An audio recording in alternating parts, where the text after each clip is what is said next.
It has evolved. I started, in the late '80s. It was, of course, the '80s, different style. Yes, I guess the biggest change I've seen in comedy is like the transfer from silliness to real.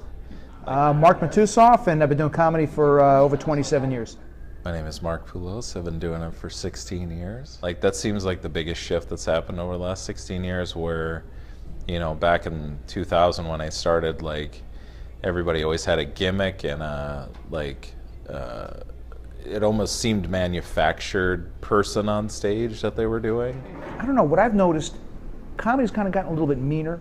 I don't know, a little more of an edge to it. And sometimes it's just mean for the sake of being mean. I'm Tracy Schmidt, and I've been doing comedy since 1989.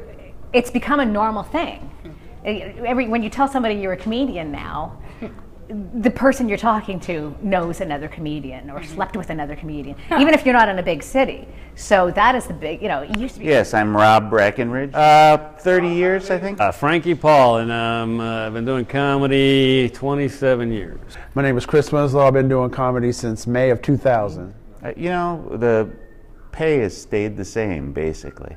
So you get $200 for a show, and they still do, but the price of gas has gone up, and the price. Here's Mr. Mike Merryfield right here. Come on into the. Well, the biggest thing that hasn't changed is the amount of pay we make. The biggest thing that changed is. That's what I said. Did you hear me? Like we share a brain and a penis, but if I only had a brain. I think that the biggest thing that has changed is that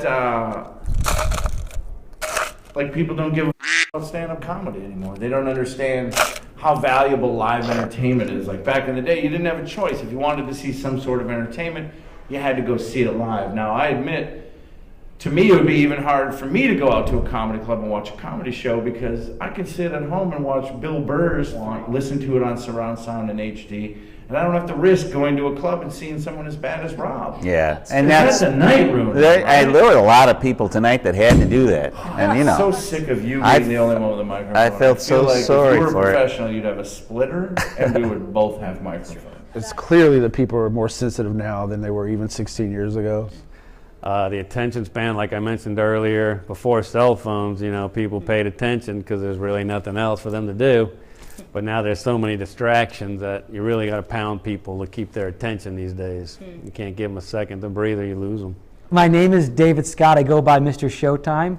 I've been performing since I was 5 years old. This is my 45th year. My name is Lenny Schmidt. I've been doing comedy almost 30 years, 29 years. My name is Tony Tone. I've been doing comedy 20 plus years. Danny Keaton. I've been doing comedy since, it's been 18 years now. YouTube. YouTube has ruined it. Why do you say that? Because the kids today, they grew up on computers, and they grew up watching everything on YouTube. They can watch videos, bands, music videos, stand-up comedy. Why leave if you can watch a comedy special, a 30-minute comedy show on YouTube?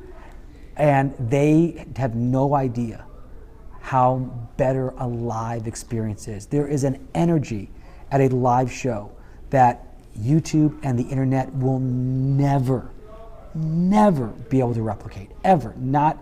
I don't care what kind of technology. A live performance, there is electricity at a good live performance. The method, when I first started, it was all about getting your VHS tape and sending it to clubs, and waiting for them to look at it. It was all about VHS tapes, and if not, getting on TV shows. The crowd, maybe attention span, maybe it's gotten a little shorter now.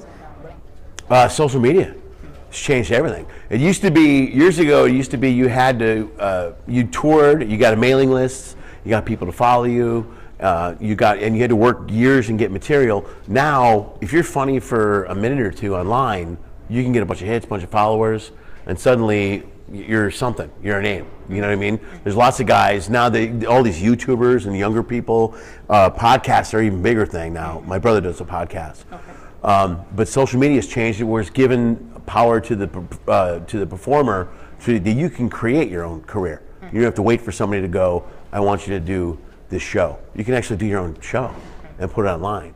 Social media Yeah, the game is a lot different. When I started out, you had to send tapes, VHS tapes, you know, to bookers and stuff like that. And then the email, you know, and kind of things like that. But now that social media is out there, I mean, comedy's everywhere. Comedy is in the palm of your hand. It used to be where you had to go to a place like this, a comedy club, and feel the energy of the room, and it's because it's something different from what you saw on TV.